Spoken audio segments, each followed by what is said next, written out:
Namaskar, dear students, welcome to my classes.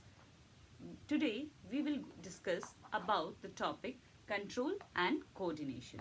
We will mainly concentrate on animals. But before going to this topic, I want to share a few of the games which I used to play during my childhood. We mainly used to have different kinds of races. Just to make the simple race a bit more interesting, what we used to do at first, we used to take a spoon and a lemon or a marble and try to balance it in our mouth. Just to make it a bit more tough, what we used to take? We used to take a notebook, balance it on our head and keep the spoon in our mouth, and next then we used to take part in our races. See, in these two activities, when what we are doing, we are trying to balance this book on my head, balance the spoon with the lemon in my mouth, and I'm also trying to walk. And while doing these three activities, who is controlling the thing? There must be some kind of control and there must be some kind of coordination. So I'm doing three activities at the same time. One, balancing this spoon in my mouth. Second, balancing this notebook on my head. And third, I'm also taking part in a race. So all these three activities are to be coordinated. I hope you are understanding what is the meaning of coordination. Now, I think that you all must have understood the meaning of coordination. Let us move ahead a little more about the detail of coordination in ourselves. In well developed animals, the coordination between the different types of organs is by the help of two methods. The first one, the neural method, which is carried out by the nervous system, and the second one, which is the chemical method, and it is carried out with the help of endocrine system. Now let us learn a little more about the nervous system. You must be surprised to know that our nervous system can respond in three different ways. The first one, reflex action. Let me explain it with the help of an example. Suppose you have just touched a hot vessel. What happens? Do you think that whether I should remove or I shouldn't remove my hand? No. Immediately your hand takes the action. This kind of immediate action is termed as the reflex action. The second one is the voluntary action. Voluntary means that it occurs with our permission. Like for example, if suppose you have to write during your exam in your copy. So what you will do? You will ask your hand to write? Yes, you will ask your hand to write and your hand will start writing. If you don't want to write, you'll stop. If you want to raise your hand can be raised. When you want to walk, you can walk. When you want to run, you can run. All these actions are called as voluntary actions. The third action is the involuntary action, as because voluntary meant with permission. So what does involuntary means? Correct. Involuntary action are those actions which do not require our permission. Now, do you think there are such actions taking place within our body? Yes. Try to recall. The peristaltic movement. What do you think? The bolus travels through our esophagus and reaches the stomach. That movement is not under your control. The further movement of the chyme and the final movement of the food, undigested food, I would say, up to the large intestine. All these movements are involuntary. Even your heartbeats are not under your control. So they are also categorized as involuntary action. You all have played with a ball many a times with your friends. So this ball, when suddenly goes up and comes back, what is my action? My hands immediately tries to catch that ball, and this action is very fast. Similarly, it is as fast like if I switch on my tube light. The electrical energy passes through the circuit and reaches the bulb to light it.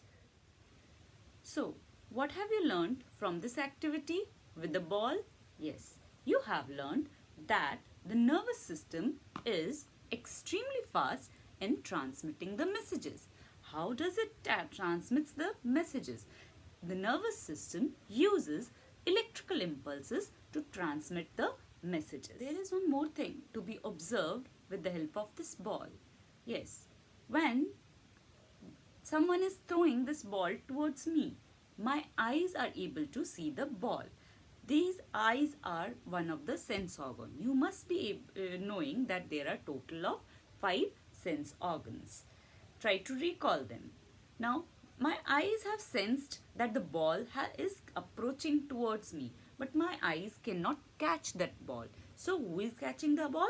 My hands or the muscles in my hands. This means that the nervous system acts as a link between the sense organs and the muscles. Now I want you all to recall this structure. Do you recall this structure? This structure was there in your class 9 syllabus. It is the longest cell of your body. Yes, it is a neuron. Do you know anything more about the neuron? Neuron is the basic structure and functional unit of life. Now, I want you all to label this diagram. Can you? I know most of you can easily label this structure. Still, let me help you a little bit. The main part or the main body of this neuron is called as cyton, whereas this whole tail-like structure is called as the axon. Now, let us learn a little more. The central part, which is darkly stained, is the nucleus of the cyton, and the branches are known as the dendrites. The message is received from these dendrites. Moving ahead to the axonal part, this axon has some red colored structure. Of course, these are not red in actual neuron, but these red colored structures here denotes the myelin sheath or the myelin covering.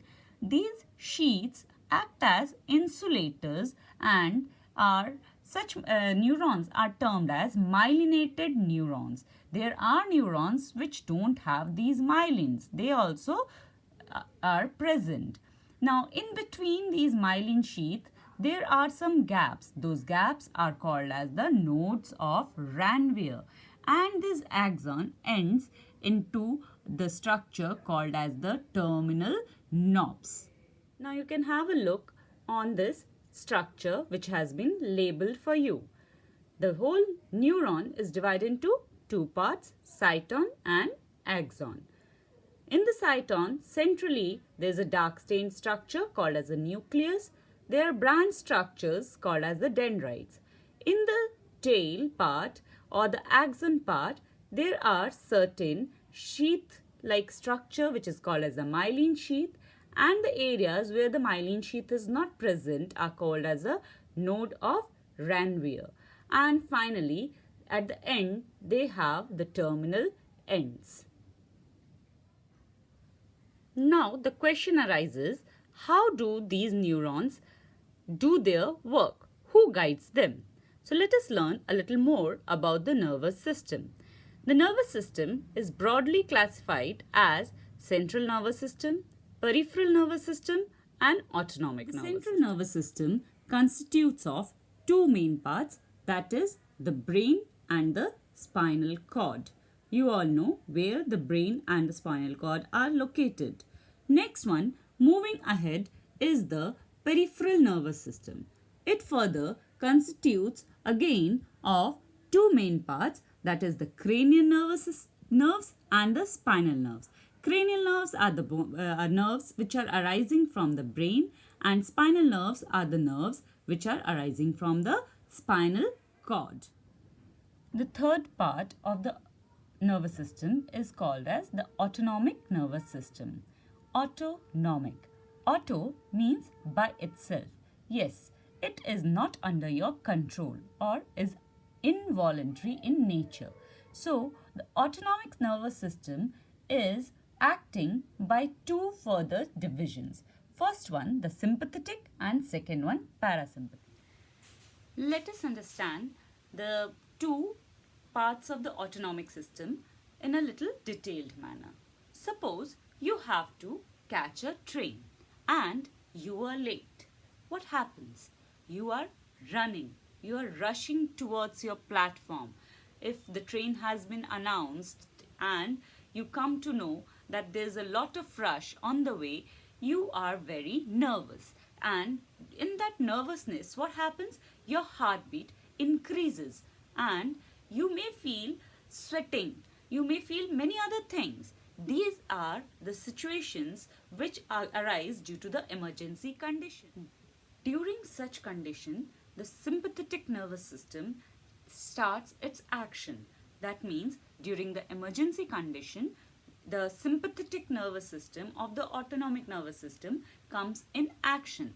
But the emergency condition doesn't survive for a lot longer period of time. Once you have boarded the train, after some time you are calmed down and your heartbeat comes back to the normal. You even stop sweating. This arises due to the parasympathetic nervous system. And the parasympathetic nervous system is just the anti of the sympathetic nervous system. One acts during the emergency condition while the other one calms you down. Dear students, I'll see you again on the same topic in my next video. Till then, take care and happy learning.